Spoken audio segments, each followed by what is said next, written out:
আসসালামু আলাইকুম ওয়া রাহমাতুল্লাহি ওয়া বারাকাতুহু। নাহমাদুহু ওয়া নুসাল্লি আলা রাসূলিল কারীম, আম্মা বাদ।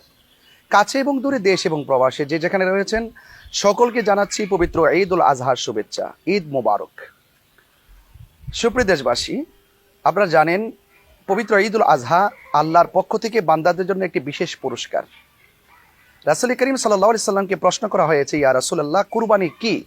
রাসূল করিম সাল্লাল্লাহু আলাইহি সাল্লাম বলছেন, কুরবানি হলো ইব্রাহিম আলাইহিস সালামের সুন্নাহ। এতে রয়েছে অভূতপূর্ব কল্যাণ। বিশেষ করে কোরবানির পশুর গায়ের মধ্যে যতটা পশম থাকবে সেই পরিমাণ নেকি আল্লাহ পাক রব্বুল আলামিন কোরবানি দাতাকে দান করবেন।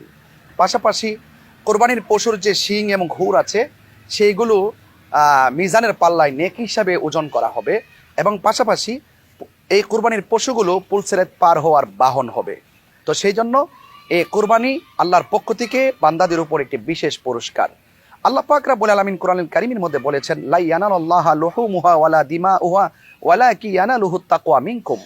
এই কোরবানির পশুর গোশত এবং রক্ত আল্লাহর কাছে পৌঁছে না। পৌঁছে কি জানেন? পৌঁছে একমাত্র বান্দার অন্তরে তাকওয়া। সেই জন্য সেই পশুটি ক্রয় করবেন তাকওয়ার সাথে, জবাই করবেন তাকওয়ার সাথে, কুরবানিটা করবেন একমাত্র আল্লাহর নৈকট্য লাভের জন্য। আল্লাহ পাক রব্বুল আলামিন কোরআনের অন্যত্র বলেছেন, কুল ইন্না সলাতি ওয়া নুসুকি ওয়া মাহইয়ায়া ওয়া মামাতি লিল্লাহি রাব্বিল আলামিন। আমার জীবন, আমার কোরবানি, আমার মরণ, আমার নামাজ সবকিছু একমাত্র আল্লাহর জন্য। আল্লাহ পাক অন্যত্র বলেছেন, ইন্না আতাইনাকাল কাউসার ফাসাল্লি লিরাব্বিকা ওয়ানহার। আল্লাহ বলছেন কোরআনে যে আপনি নামাজ পড়ুন, ওয়ানহার এবং কোরবানি করুন। সুতরাং এই কোরবানিটি আল্লাহর পক্ষ থেকে বান্দাদের উপরে একটি বিশেষ পুরস্কার। সেই জন্য আজকে যারা কোরবানি করছেন আপনাদেরকে অনুরোধ করব, যারা নেশাব পরিমাণ মালের মালিক হবে তাদের উপরে কোরবানি করা ওয়াজিব।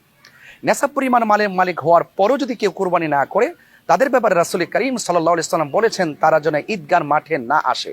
তো সুতরাং আপনি বুঝতেই পেরেছেন, আপনারা বুঝতেই পারছেন যে কোরবানি করাটা এটা আল্লাহ পাকের বিধান। যারা কোরবানি করবেন তাদেরকে অবশ্যই হালাল টাকা দিয়ে কিন্তু কোরবানির পশুটা ক্রয় করবেন, কোনো লৌকিকতার জন্য নয়। অনেকে প্রশ্ন করেন কোরবানির মধ্যে 7 শরিক দেওয়া যাবে কিনা। অবশ্যই 7 শরিক দিতে হবে। রাসূল করিম সাল্লাল্লাহু আলাইহি সাল্লাম 7 শরিকের কথা বলেছেন এবং সাহাবায়ে কেরাম 7 শরিকে দিয়েছেন। যারা বলেছেন 7 শরিকে 7 অংশীদারে কোরবানি দেওয়া যাবে না, তারা মন গড়া কথা বলেছেন। তবে খবরদার, অংশীদার যেন কখনই সুদখোর না হয়, ঘুষখোর না হয়, সেই দিকে কিন্তু আপনারা খেয়াল রাখবেন। পাশাপাশি কোরবানির পশুকে জবাই করার সময় অবশ্যই যে ছুরি দিয়ে কিংবা দা দিয়ে জবাই করবেন, অবশ্যই যেন আপনাদের সে ছুরিটা যেন ধারালো হয়। কারণ ধারালো ছাড়া যদি গরু জবাই করেন তাহলে সেটা কি হবে? মাকরু হবে। ধার করে নেওয়া সেটা কিন্তু মুস্তাহাব। তো আপনারা সবাই ভালো থাকবেন এবং আল্লাহ পাকের রাজামন্দি হাসিল করবেন, এবং আল্লাহ পাক আমাদের সকলকে কোরবানির মহিমায়, আত্মত্যাগের মহিমায় উদ্ভাসিত হোক আমাদের হৃদয়। সে প্রত্যাশায় বিদায় নিচ্ছি। আসসালামু আলাইকুম ওয়া রাহমাতুল্লাহি ওয়া বারাকাতুহু।